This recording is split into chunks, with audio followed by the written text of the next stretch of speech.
One of the biggest misconceptions about creativity is that it is some inherent talent or ability reserved only for artists and musicians.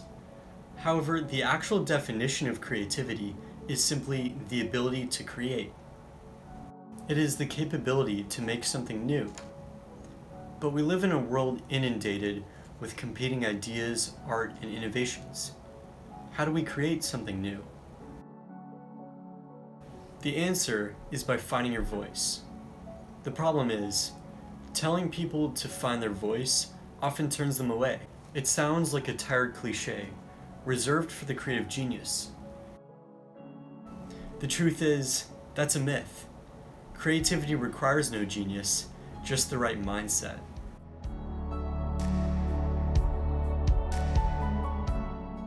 If you haven't heard of it, I highly recommend reading Steal Like an Artist by Kleon. This book changed the way I thought about creativity. I used to think that to be creative, I had to come up with my own original ideas. Steal Like an Artist taught me that creativity is actually building upon the existing ideas and inventions that are already out there. If you're a painter, learn about other painters, reverse engineer their work, make a collection of their ideas and techniques that inspire you, and infuse those ideas into your work. Let them become your teachers. Learn about one artist at a time, then learn about the men and women that inspired them. Then learn about the people that inspired them. Climb up the tree as far as you can go. Once you build your tree, it's time to start your own branch. You can also incorporate ideas from other mediums into your work. If you see a building facade that speaks to you, take a picture of it. If a particular story leaves you feeling inspired, write down some quotes from it. Collect ideas and concepts from other mediums and fields and figure out how they can add to your work.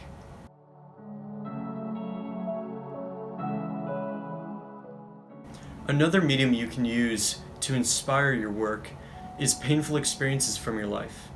It sounds counterintuitive, but many of the greatest artists of all time used the pain and sorrow in their lives to drive their voice.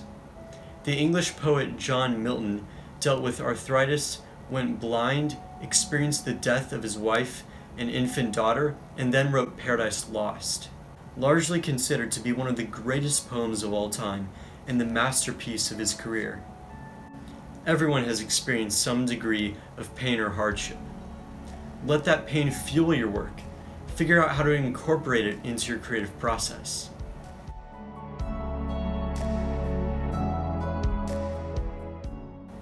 As you're practicing your craft and implementing all these experiences and ideas, work towards the art you want to see. Put all your energy into it. Come up with some sort of practice schedule, whether it's twice a day or once every few weeks, and stick to it. Constantly ask yourself how you can improve and how you can incorporate new ideas into your art. Don't be afraid to experiment and try something new.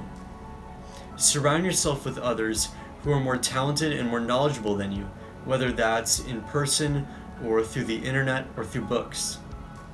Listen to their instruction and incorporate the suggestions that resonate with you.